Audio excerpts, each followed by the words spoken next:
Now then, it's Burnsy, and welcome to our regular Curiosity podcast, the CuriosityCast.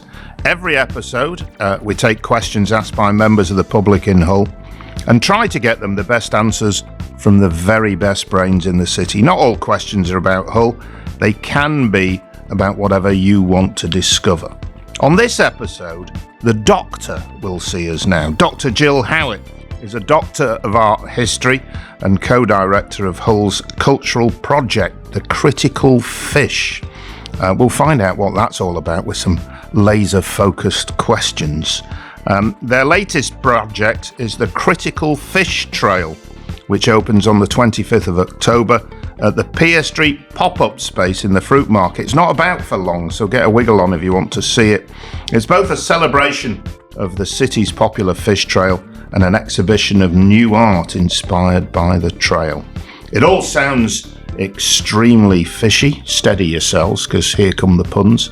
Perhaps we should flex our muscles and ask a dab hand like Jill to eel who wrote this, welcome in this place, and we'll be herring about this brill sounding exhibition. Oh, Dave Lee's been at work here.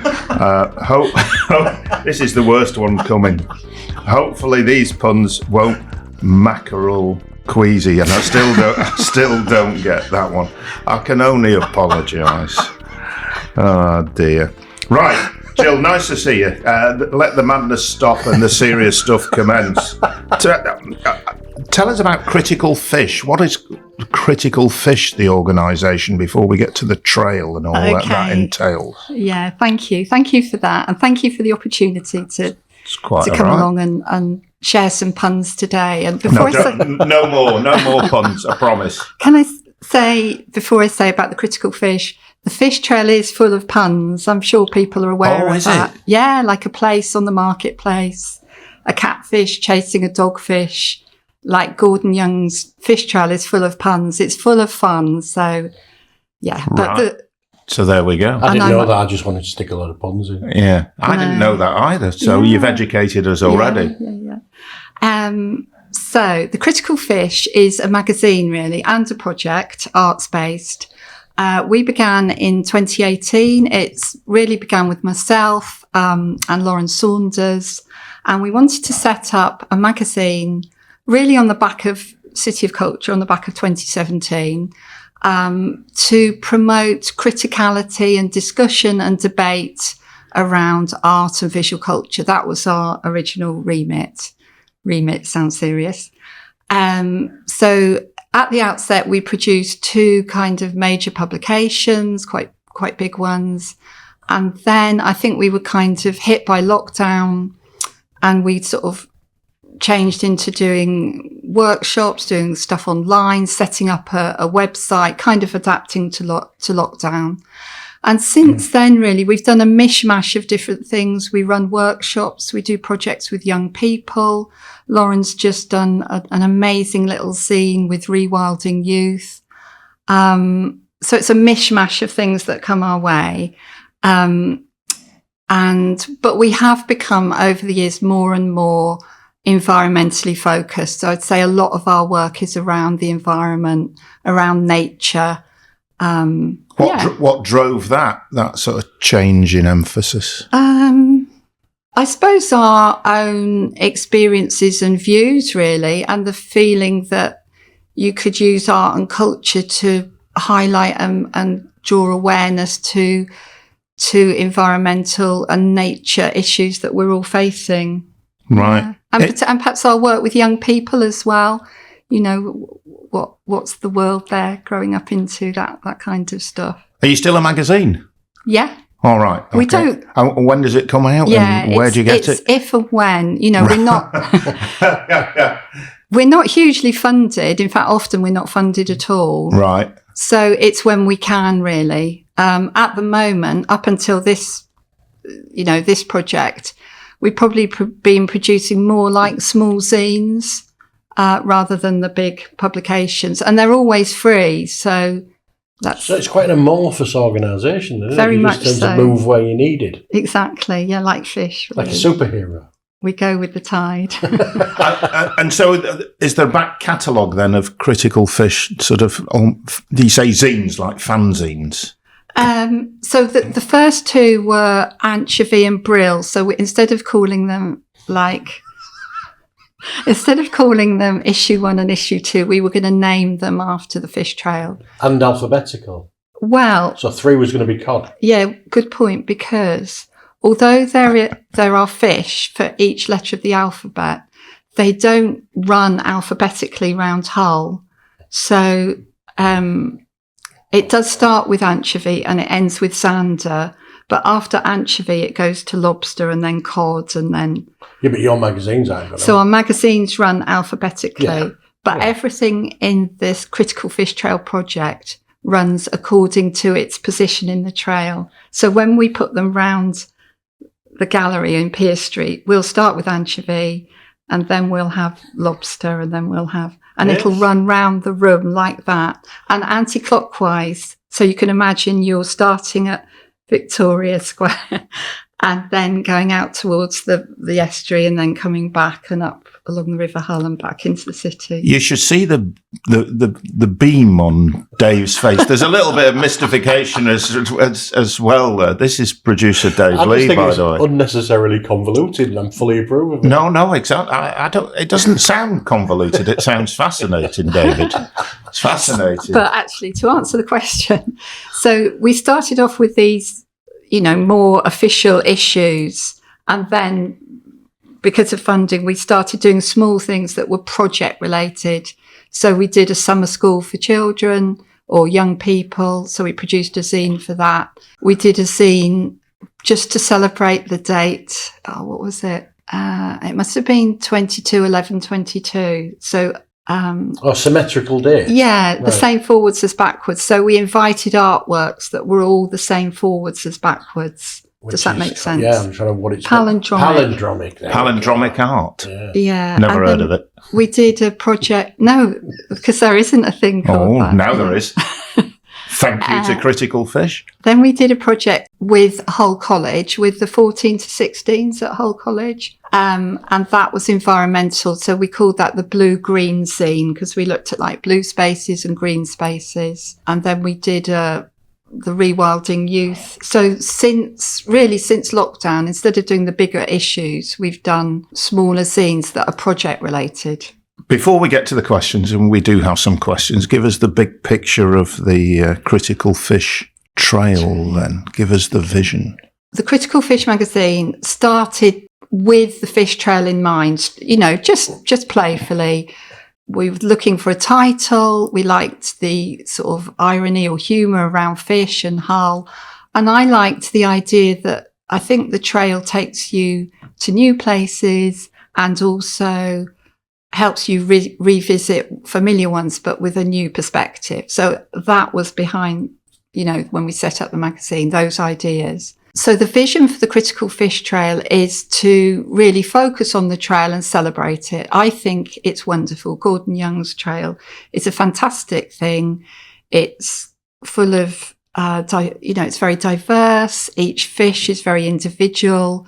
There's lots of humour in it. There's lots of information in it. There's something for everyone. So it was partly about celebrating the fish trail. It was about making opportunities for new artworks, particularly for local artists and emerging artists. Mm-hmm. But we have got artists from all over the country. And it was using that to highlight issues around the ocean, around sea life, around fish, and those kind of conservation issues. But what people will actually see, though, is a piece of art for every one of the sculptures on the fish trail. Is that right? Exactly, yeah. Brilliant. So if you were an artist in January, you had the opportunity.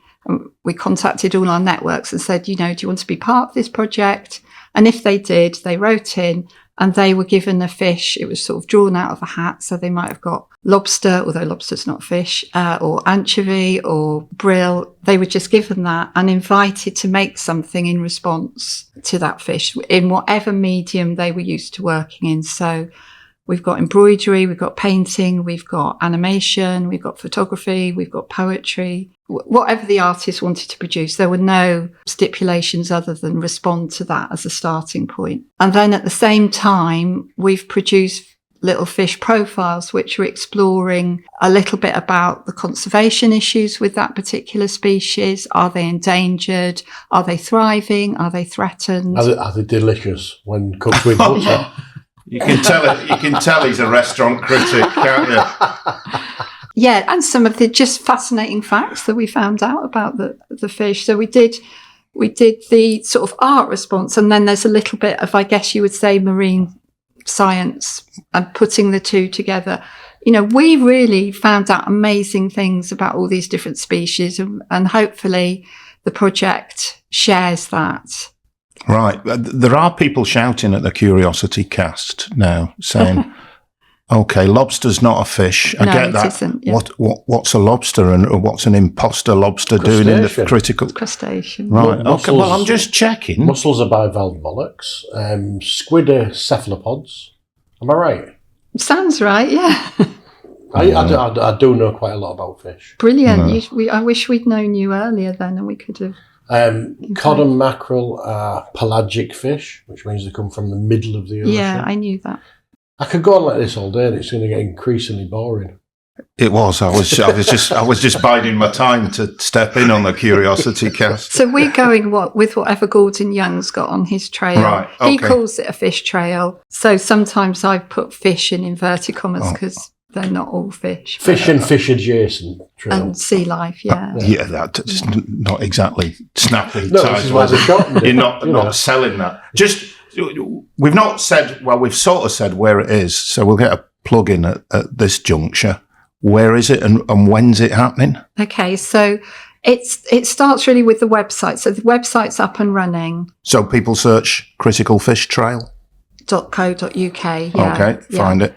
So that's up there. The work's on there and some essays and different bits and bobs. There's a book or an issue which is fairly major, fairly substantial, 88 pages. That's off to print, so that's going to be available. Well, it'll probably be available from the beginning of the exhibition. So the exhibition opens on Pier Street in the pop-up space there. Other side of the road, back of the Tap House pub. Yeah. In there or thereabouts. Yeah, just around the corner from Humber Street Gallery, really. And where Middlechild are actually going across the road. Yeah, okay. I'm just giving people a picture of where to find it if they're having a wander around the marina. Navigating by pubs is always best. It is. You hit it right first time. There's a podcast there. Podcast there. Right, so that's Pubs where it is. Fish trail. Yeah, and where it runs. Where are we going? When does it run? Because it's a fairly limited run, isn't it? It is. It's the 25th of October. That's a Saturday, isn't it? Through to the 2nd of November, and that's a Sunday. Right. And it's be open each day, 10 till 4. Right. But on the free to wander in and have a look? Everything's free. Right, yeah. okay. I think we will invite, pay as you can if you wanted to take a copy of the Critical Fish Trail publication. But they are free basically. Are people encouraged to turn up with a fish? No. That's not a no, Dave. You were quick to jump there. The whole fair still do goldfish. You could turn it with a goldfish. No, a bit cruel. It's not. You can't do that. No. That's it. No, then it's a no. If they're coming from Grimsby, they can bring an inflatable Harry Haddock. That's my plans ruined. Right. I was going to bring a bag of whelks. I was just going to add to that. On the Saturday evening, which is on the 25th, we're open a bit longer because some of the artists are going to perform their work or do readings, so we're going to have a little bit of a performance and readings evening. Oh, wow. So we've got... So that's taken it to a whole other level. I was thinking it's old pictures. It's not old pictures. No. So on that evening, we'll have a reading from a book. We'll have the turbot song, which is so sweet. Right. It's a song about a turbot. I think we'd guess that. We've got... do you know Graham Beck? Graham Beck. Graham Beck, legendary performer. Exactly. So he's performing. And then we have got an artist talking about her work. We've got some recordings. So, there are some really lovely paintings and sculptures. So there is visual, but there's sound, animation, performance. And that's on the Saturday night only? Yes. Right, yeah. okay. So make sure you get along for that. We should say this madness is the CuriosityCast. We're talking to Dr Jill Howitt, who is a Doctor of Art History and co-director of Hull's cultural project, The Critical Fish. You're asking where we got the doctor from? Yeah, I never say it. It's on your description on the website. We're just bigging you up. Yeah. We're elevating your status. I never Do you say not it. want? Are you embarrassed by that? Do you know how often we get a doctor in here? Never. Can I just tell you this? You can cut this bit out. Oh no, we won't now. My granddaughter Ruby. We were talking about doctors, and someone said in the family, "Oh, Granny's a doctor." And I said, I'm not like a doctor of medicine. I'm a doctor of art or art history. And she said, does that mean you go around making paintings better? We'll keep that in. Very good. I like that. Very good. We like that. So we're going to keep the doctor in if that's... Yeah, it's fine. I don't mind. It's good for funding. Yeah. Am I right in thinking we hadn't actually had a question yet? No, I'm just going to them now. I won't picking on you. I've just noticed. Yeah, no, we're going. Yeah, and in the spirit of where we've gone, this comes in from Jimmy in Beverley. As some of the sculptures on the fish trail have been nicked, will some of the pieces in the new exhibit just be blank spaces? Oh, that would be a good idea, wouldn't it? So, as far as I know, only cod has been stolen. Oh, is it? What about all the ones that were on the side of the river in the wood?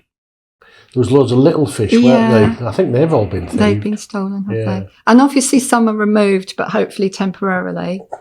So that would have been really good to have some empty spaces, but no, we're not planning any empty spaces. I could have done the art for that. Yeah. We did think Lauren... No artistic talent whatsoever. Could have been. Lauren had the idea of, the space where cod was... No, remind us. Yeah, so it's by Beverley Gate, right? And there's the paving stone, and then there's the outline of cod, and then there's the space where the cod was. She was saying maybe we could put something in there. Like, it would obviously have to be temporary, just to kind of outline the fact that cod's missing. But it's quite poetic because there's so many fish missing from the sea. So was it? Oh, that's a very good point. Yeah. Metaphors. Lots of them. Was the cod nicked? Yeah, I think it just disappeared overnight. Yeah. Oh, rotten buggers. Question comes in from... That would have been good, though, to have just a completely empty exhibition space to reference the absence of the fish in the sea. That would have been a good exhibition, but not very helpful for local artists. And not great to see, or, what. No, but it would have made a point, though, wouldn't it? That's what people want into that. They want berating. Do they? I think Yoko Ono did it once, an empty exhibition. Oh, was only joking. Yeah. She did a lot of that blank, negative space stuff, didn't she? Yeah.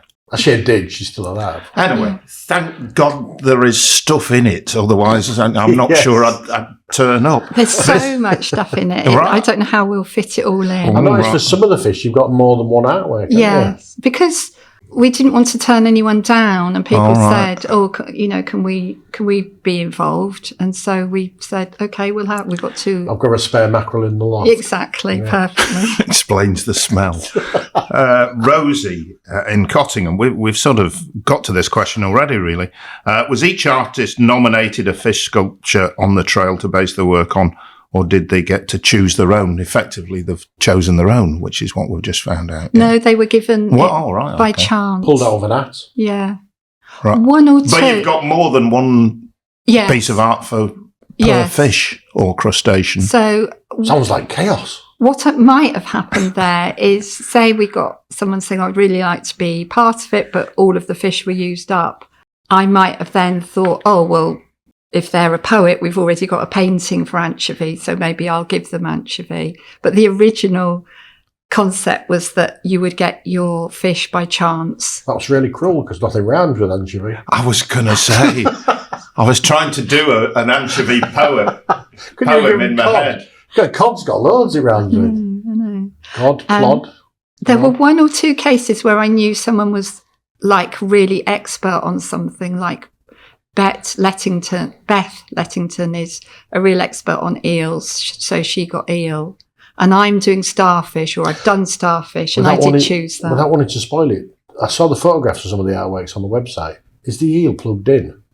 No, I don't think so. It looks like it had electrical components. It is. It's all electric. But it doesn't actually go live. No, so that's a different one. That's electric eel. So quite a few of the exhibits were made from existing things. So they reuse existing things. So we've got a swordfish made out of old and broken swords, and Izzy Daltrey's electric eel is made out from old wires and electrical components. And I really like that because I read this thing about, under the water in the sea, nothing goes to waste. Everything's reused as habitat or food for something else. So I like that's interesting, because the perceived wisdom is that what we're throwing in the sea, we shouldn't be throwing in the sea, and it's damaging the environment. Yeah, fair dues. Everything natural that finds its way into the ocean is used or reused, but no, plastic isn't.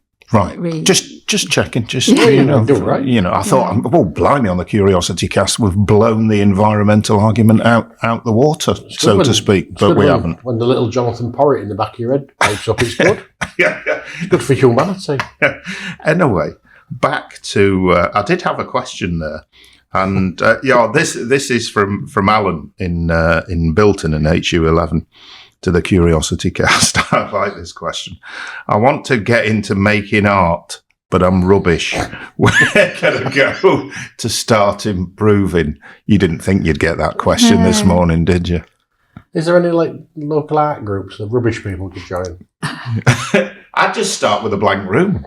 Yeah. There's not a great deal of effort in that. You just need to buy the artistic space and present a blank room. You just need to be good at coming up with metaphors. Yes. There's loads of there'll be loads of art classes and opportunities for that. But I suppose that sense of I'm rubbish at art is really hard to hear. I know everyone feels it. We all feel it. But, I think it's the philosophy behind the critical fish that everyone is an artist. Everyone's got the right to make art or view art, like that cultural democracy idea. So I know where that feeling comes from, but I do believe that everyone's creative journey is valid and no one should feel theirs is better or worse than anyone else's, which is why, when we do a project, we've moved away from selecting work. Like if it comes in, then it goes in because... you're not critical in the critical fish then? You're not saying, that's a pile of junk, which might well be a pile of junk. It's a really good point, that. So it's the first one this morning. So the word critical doesn't really mean... negative. Slagging it off. Right. Which is a term that I didn't use in my PhD. The word critical means giving it some context, having some debate, having discussion and analysis. It doesn't necessarily mean making that decision, this one is better than that one. I mean, we've all got our personal preferences, but it doesn't really foreground an idea of a hierarchy that this piece is better than that piece. It's a really good question, though, and something that we grapple with, I think. What's the difference between being accessible and critical? But I think when things don't sit comfortably together, they're quite interesting to explore. But it's a good question. I take the point. Was it Alan asking the question? It was. Who'll be exhibiting in Bilton shortly. I bet Jill agrees with this. It doesn't matter how rubbish he is as long as it makes him happy. As long as he sits and draws or paints or whatever it is, and he makes him happy, then it's art, isn't it? It's working. Yeah. And also, I wouldn't be doing my job if I didn't point out you can probably find out a decent local art class to learn technique. Yeah, absolutely. Yeah. Through his library. Go to the library and I bet they can point him in the right direction. You could go to the makerspace above us in Hull Central Library. Above us right now. Yeah. There's the Feral Art School. Feral Art School, which is out near Impress, isn't it? Yeah. So you can navigate in by pubs again. Yeah. And we ran the Critical Fish ran a session at 87 Gallery, which is on Princess Avenue.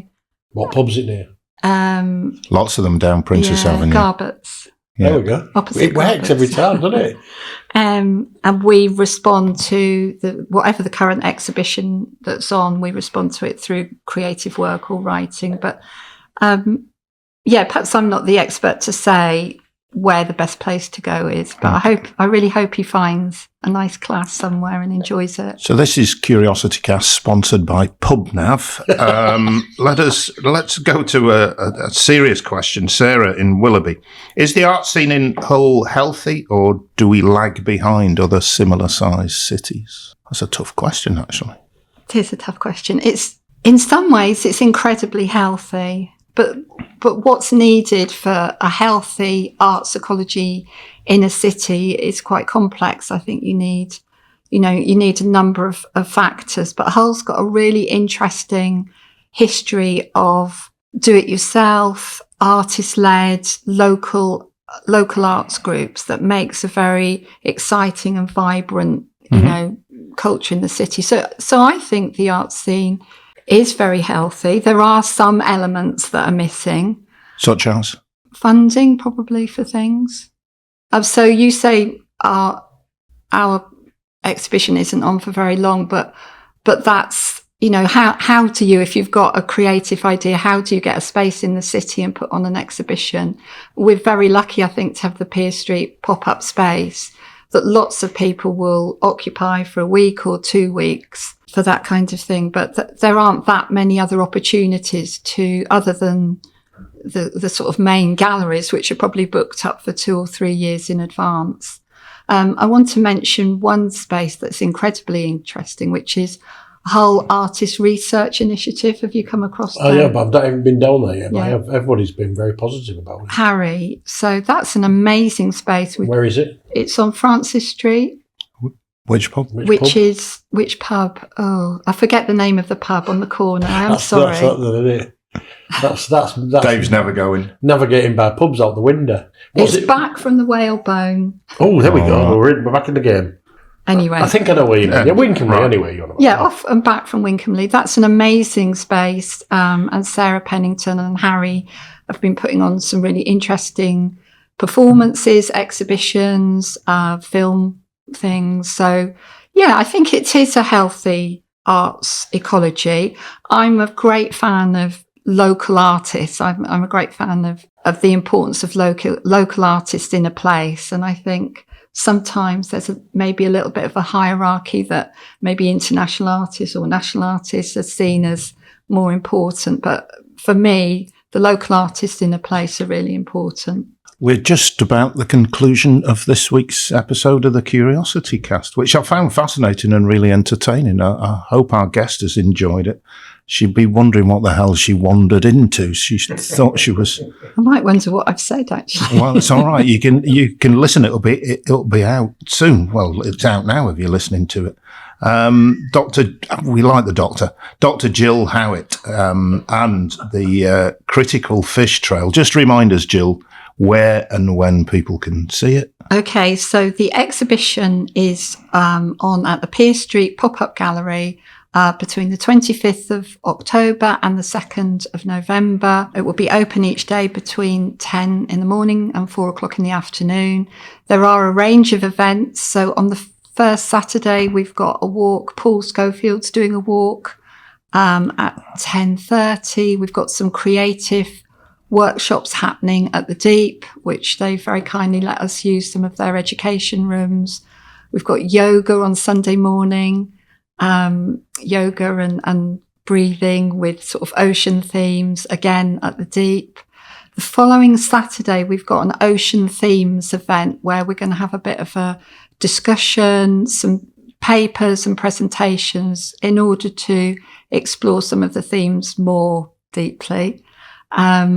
So there's a range of activities associated with the exhibition. As I say, there's the website, there's going to be a publication, and everything's on the website. So if anybody's interested in coming along to the exhibition or to one of the events or workshops, then just check out on the website and there's all the details there.